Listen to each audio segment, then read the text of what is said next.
नमस्कार. मी ॲडव्होकेट किशोर पाटील. जाणून घेऊया कायदा या आपल्या युट्यूब चॅनलवरील पुढील व्हिडिओमध्ये आपले स्वागत आहे. मित्रांनो, आजच्या व्हिडिओमध्ये आपण विधवा स्त्रियांसाठी महाराष्ट्र शासनाने जो काही महत्त्वपूर्ण निर्णय घेतला त्या संदर्भात छोटीशी माहिती या व्हिडिओतून घेणार आहोत.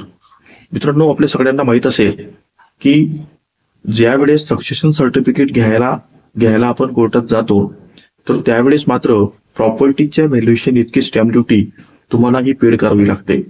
या संदर्भातील तरतूद महाराष्ट्र कोर्ट फी ऍक्ट कलम 46 मध्ये करण्यात आली. या कलमामध्ये जास्तीत जास्त स्टॅम्प ड्युटी ही 75,000 आहे. म्हणजे प्रॉपर्टी तुमची कितीही मोठी असली, त्याचं व्हॅल्युएशन हे कितीही मोठं असलं तरी देखील तुम्हाला जास्तीत जास्त रक्कम ही फक्त 75,000 एवढीच आहे.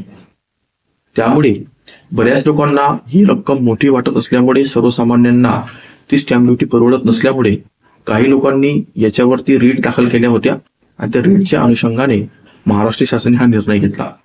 मित्रांनो, या निर्णयामध्ये आता हा निर्णय कोणाकोणाला लागू होऊ शकतो, यामध्ये सगळ्यात महत्वाचा बेसिक रूल असा आहे की हा निर्णय जास्त प्रमाणामध्ये विधवा स्त्रिया ज्या आहेत तर त्यांना लागू होऊ शकतो.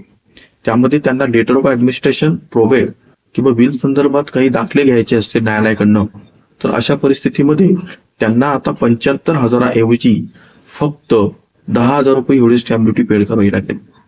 त्यामुळे महाराष्ट्र आणि महसूल विभाग यांनी 9 ऑगस्ट 2024 रोजी हे परिपत्रक काढलेलं आहे.